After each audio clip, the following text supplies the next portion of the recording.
जो बांग्लादेश के अंदर जो इंटेलेक्चुअल्स थे, जो पढ़े लिखे लोग बाग थे, जो एक तरह से कहिए कि उस समय के जो बड़े लेखक थे, चित्रकार थे, जिनके माध्यम से बांग्लादेश के अंदर एक प्रकार का सिविक सेंस बचा हुआ था, जिनके द्वारा लिटरेचर लिखा जाता था, साहित्यकार था, उनको टारगेट किया गया था।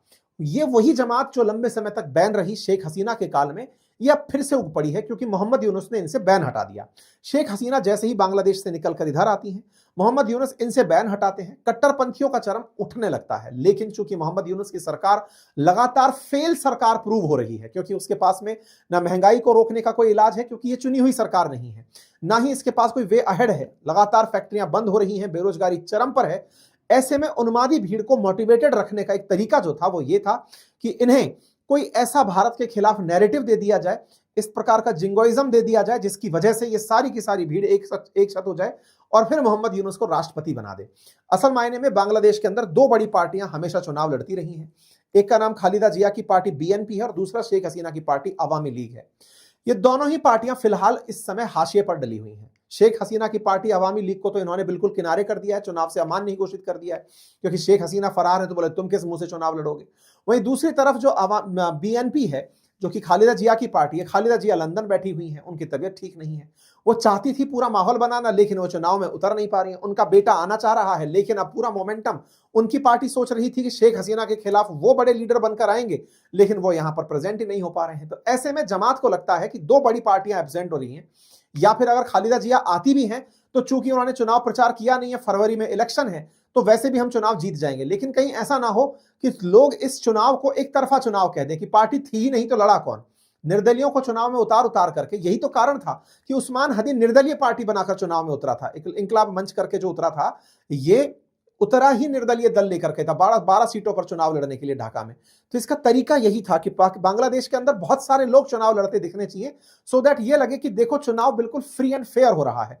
भारत ने इसी वजह से इनको इलेक्शन के समय पर समझाइश दी थी कि इलेक्शन को पूरी तरह फ्री एंड फेयर कराइए, क्योंकि आपके यहां पर पार्टियां ही नहीं है, लड़ने के लिए लोग ही नहीं है, तो लड़ेगा कौन? जो तुम लोग हो ये तो तुम वैसे भी, जिस भीड़ ने पहले ही हिंसा का रास्ता अपना लिया हो, जिसने मॉब लिंचिंग का रास्ता अपना लिया हो, कट्टरपंथ का रास्ता अपना लिया हो, जिसने पूर्व प्रधानमंत्री को भगा दिया हो, संसद पर हमला कर दिया हो, लोगों के द्वारा विरासत जो बनी, ऐतिहासिक विरासतें हैं, उन्हें तोड़ा फांदा जा रहा हो, ऐसे में जब ऑप्शन ही एक होगा तो आप चुनाव फ्री फेयर कैसे मानेंगे? भारत लगातार इस बात को उठा रहा है, तो जमात ने इसे भारत के खिलाफ ही कन्वर्ट कर दिया। उस्मान हदी की मौत होती है, भारत पर आरोप लगा दिया जाता है बिना किसी जांच के, बिना कोई प्रिलिमिनरी इंक्वायरी के, कि भारत ने मरवाया है, और मरवाने वाले जो लोग हैं, मारने वाले लोग हैं, वो भारत में शरण ले लिए हैं। इससे यहां की जो भीड़ है, जो कम दिमाग भीड़ है, वो पूरी तरह से भारत के अगेंस्ट हो जाती है और जमात को एक बड़ा मोर्चा मिल जाता है कि हाँ, अब एक साथ भीड़ लंबे समय बाद आई है, चलो इसे अब भीड़ को वोट में कन्वर्ट कर ले जाएंगे।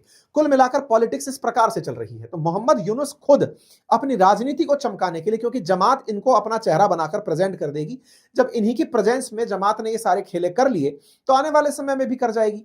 तो ऐसे में मोहम्मद यूनुस की सत्ता को बरकरार रखने के लिए तमाम प्रक्रियाएं चल रही हैं। ऐसे में इनको बाकायदा झंडे में लपेट करके यहां पर लाया जाता है, बाकायदा इन्हें इस प्रकार से दफनाया जाता है। राष्ट्रीय कवि जो इनके यहां पर हैं, काजी नजरुल इस्लाम, उनकी कब्र के बगल में इनको दफनाया गया। 2:30 बजे संसद भवन के साउथ प्लाजा में जनाजे की नमाज अदा की गई। यहां पर मोहम्मद यूनुस कहते हैं कि प्यारे उस्मान हदी, हम यहां आपको अलविदा कहने नहीं आए हैं, आप हमारे दिलों में रहते हैं, जब तक बांग्लादेश रहेगा आप इस देश का अटूट हिस्सा बने रहेंगे।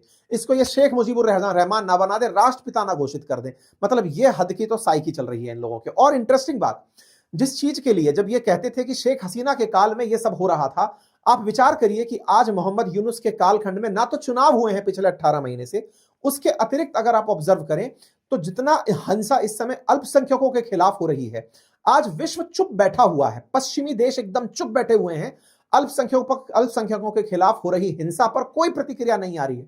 यह दर्शाता है कि किस प्रकार से वेस्ट हमेशा अपने हितों का ख्याल रखता है। अपने हितों के ख्याल में जब शेख हसीना शासन में थी तब कोई इस प्रकार की हिंसाएं सुनने में नहीं आती थी, लेकिन अब जिस प्रकार की हिंसाएं चल रही हैं, इन पर वेस्ट अपनी तरफ से शर्मिंदगी इस बात की कि जर्मनी के एम्बेसी ने भी अपना वो झुका दिया है, झंडा झुका दिया है कि साहब उस्मान हदी मारा गया है। ऐसे ही सब तरफ से राष्ट्रीय शोक में शरीक किया जा रहा है। बड़ी बड़ी एम्बेसीज अपनी तरफ से इसके प्रति अपनी सांत्वना मैसेज लिख लिख करके भेज रही हैं। यह दर्शाता है कि बांग्लादेश को पूरी तरह बर्बाद करने में पश्चिमी देश अपने लिए उसे एक अड्डा बनाने में दर्शाता है कि उनकी जो ऐतिहासिक भारत के प्रति नफरत है वो किस उच्च स्तर तक की है, ये समझ में आता है। यहां पर ये लोग इस प्रकार से सड़कों पर आते हैं, दिखाई पड़ते हैं, विरोध करते हुए सड़कों पर प्रोटेस्ट करते हुए दिखाई पड़ते हैं। यहां पर भीड़ में जहां तहां एक ही चर्चा कि ये सब केवल भारत का किया धरा है। भारत के किए धरे में यह कहा जाता है कि यदि किसी ने मारने वालों में अल्टीमेटम दिया जाता है कि अगर 24 घंटे में मारने वालों को नहीं पकड़ा गया तो फिर पता नहीं ये लोग क्या करेंगे। तो इंकलाब मंच के जो सचिव हैं उन्होंने जनाजे के बाद प्रदर्शन किया और कहा कि हम शोक मनाने नहीं आए हैं, भाई को न्याय मनाने आए हैं और जो उसकी मतलब इच्छा थी उसको पूरा किया जाए, 24 घंटे के भीतर हमलावरों को पकड़ा जाए। हमलावरों को पकड़ा जाए उसका तो अल्टीमेटम चलो एक है, लेकिन अब इसी हत्या के साथ साथ इसकी हत्या के बारे में कौन हो क्या करेगा। इस व्यक्ति का नाम है दीपू। ये कौन है साहब? व्यक्ति को पहले इसके ऑफिस से खींच करके लाया गया, ला करके फिर इसको, ये वो व्यक्ति है, और फिर ला करके इसको पीटा गया। बोले तूने ईश निंदा की है, केवल हिंदू होना इसका गुनाह था। साथियों, आवश्यकता है कि बांग्लादेश में हिंदुओं के खिलाफ जो हत्याएं हो रही हैं, जो टारगेट किया जा रहा है, मंदिरों को टारगेट किया जा रहा है। आप में से कई साथियों ने अभी थोड़ी देर पहले रविवार वार्ता में यह सवाल पूछा कि भारत हिंदुओं के खिलाफ कुछ कर क्यों नहीं रहा है, बोल क्यों नहीं रहा है, बांग्लादेश के खिलाफ कुछ कर क्यों नहीं रहा है। ये तो भारत सरकार से किया जाने वाला सवाल है। लेकिन हाँ, जो हमारे देश के लिबरल्स हैं, उन लिबरल्स ने भारत को जो संविधान दिया, जिसको सेक्युलर संविधान कहा गया कि देश के संविधान में, देश के अंदर जो संविधान है वो किसी भी धर्म को नहीं मानेगा, धर्मनिरपेक्ष रहेगा। उस धर्मनिरपेक्षता ने आज हिंदुओं के लिए हो रही हिंसा पर भी हमें बोलने से मना कर दिया। हम देश के नागरिक, बहुसंख्यक हिंदू जो इस देश में निवास करते हैं, उनके हितों के बारे में फिर कौन इस दुनिया में से उठ करके बोलने वाला है, यह सवाल अब एक दूसरे से किया जाने की स्थिति पैदा हो रही है। इस्लाम को मानने वाले राष्ट्र मुसलमान जो है पाकिस्तान के अंदर अपने देश का धर्म मानते हैं, धर्म इस्लाम। बांग्लादेश में इस्लाम, अगर इस्लाम के खिलाफ कहीं भी होता है तो वो उस पर पूरी तरह प्रतिक्रिया देने चले आते हैं। यहूदियों के खिलाफ ऑस्ट्रेलिया के अंदर एक हिंसा होती है तो ऑस्ट्रेलिया के खिलाफ यहूदी कूद पड़ते हैं, पूरा इजराइल कूद पड़ता है। लेकिन आज हमारा चुप होना ये दर्शाता है कि कहीं ना कहीं हमारे मूलभूत रूप से सॉफ्टवेयर में गड़बड़ तो नहीं आ गई है। हम बात करने से ही हिचकने लगे हैं। हमारे देश की तरफ से प्रतिक्रियाएं, सबसे पहली प्रतिक्रिया इस बात पर, हमारे देश के अंदर सभी धर्म के लोग नागरिक देश के हैं, सबका सम्मान है। लेकिन ऐसी स्थिति में सम्मानित होते हुए भी आप जब आवाज नहीं उठा पा रहे हैं, क्योंकि उस व्यक्ति को हिंसा का शिकार इसलिए होना पड़ा क्योंकि वो ये मानते हैं कि हिंदुओं को नुकसान पहुंचाएंगे तो पूरा भारत को चैलेंज किया जा सकता है। भारत को चैलेंज करने की जिनकी मंशा हो, वो इस टारगेट में हिंदुओं की मास किलिंग कर रहे हैं। ये सच है कि वो व्यक्ति बांग्लादेशी था, लेकिन आवश्यकता है कि ये आपको चैलेंज करने के लिए किया जा रहा है। आपको मॉडल दिया जा रहा है, डमी मॉडल दिया जा रहा है, देखो ऐसा होगा। और ये जो बात है, इसे भारत को बहुत ही तगड़े तरीके से लेने की आवश्यकता है। जर्मनी की एम्बेसी झंडे झुका रही है और कोई प्रतिक्रिया नहीं है। एमनेस्टी इंटरनेशनल जो है वो अपनी तरफ से बातें लिखती है, लेकिन एक लाइन यहां पर जो है दीपू चंद्र दास के लिए लिखा आती है। दुनिया भर के जितने भी लोग हैं जो मानवाधिकार को लेकर बात करते हैं, साथियों, अगर ये हिंसा अगर किसी भी अंग्रेज के खिलाफ किसी भी देश में हुई होती, आज पूरा वेस्टर्न वर्ल्ड लेकर के बम विमान लेकर पहुंच जाता। ये बिना देखे, आप सोचिए कि 2 अंग्रेजों की मौत पर अभी जो जानकारी निकली कि सीरिया पर अमेरिका ने 70 बमों से गोले बरसा दिए, 100 हमले किए सीरिया के ऊपर, उसमें पता चलता है कि 2 अमेरिकियों की मौत का बदला लिया था। ऐसे में आज भारत को आवश्यकता है यह समझने की कि पूरी दुनिया मॉब लिंचिंग के नाम पर ये जो बांग्लादेश में हो रहा है, जो ये चुप्पी साध रहे हैं, ये लगी आग उन तक भी पहुंचेगी। ऐसा नहीं है कि ये केवल भारत तक केंद्रित रहेगी। भारत बांग्लादेश के पड़ोस में लंबे समय से है, बना हुआ है और आगे भी रहेगा। भारत लंबे समय तक मित्र भी रहा है और समय फिर लौट कर आएगा। जब लौट कर आएगा तो वेस्टर्न वर्ल्ड के ये तमाम देश फिर भारत से अपेक्षा करेंगे कि भारत कुछ बोले, तब ये टिट फॉर टैट वाली बीज बोए जाएंगे। ध्यान रखिएगा।